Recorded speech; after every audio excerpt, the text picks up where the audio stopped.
सगळ्यांना माझा क्रांतिकारी जय भीम, जय शिवराय, जय अहिल्या, जय अण्णाभाऊ।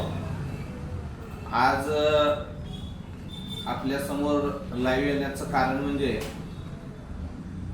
वंचित बहुजन आघाडीचे राष्ट्रीय अध्यक्ष श्रद्धेय ॲडव्होकेट बाळासाहेब आंबेडकर यांनी काल मला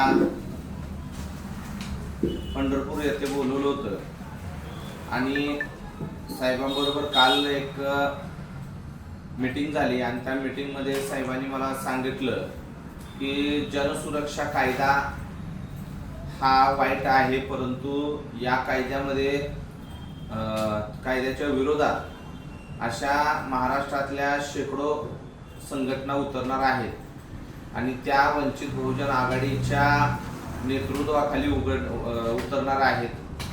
तर आपले जे 11/8/2025 रोजी आंदोलन होणार आहे ते आंदोलन पुढे ढकलण्यात येणार आहे आणि ज्या वेळेला पुढली तारीख आपली डिक्लेअर होईल त्यावेळेला सगळ्यांना कळवलं जाणार आहे। सर्व जिल्ह्यातील तरुण तडफदार आणि सर्वच वयस्कर त्याचप्रमाणे अनुभवी कार्यकर्त्यांनी या आंदोलनासाठी अत्यंत मोठी तयारी केली होती।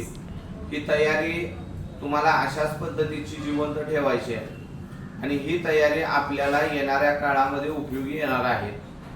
ही आपली संघटन आणि ह्या आपल्या सगळ्या गोष्टी आहेत त्या आपल्याला लवकरच वापरायला लागणार आहेत।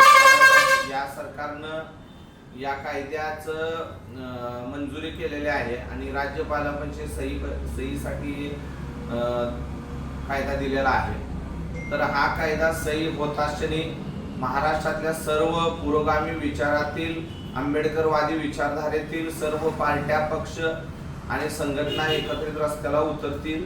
त्यावेळेला ही ताकद आपण वापरायची आहे। एवढंच बोलतो आणि मी इथंच थांबतो। सगळ्यांना माझा क्रांतिकारी जय भीम, जय शिवराय, जय अहिल्या, जय अण्णाभाऊ।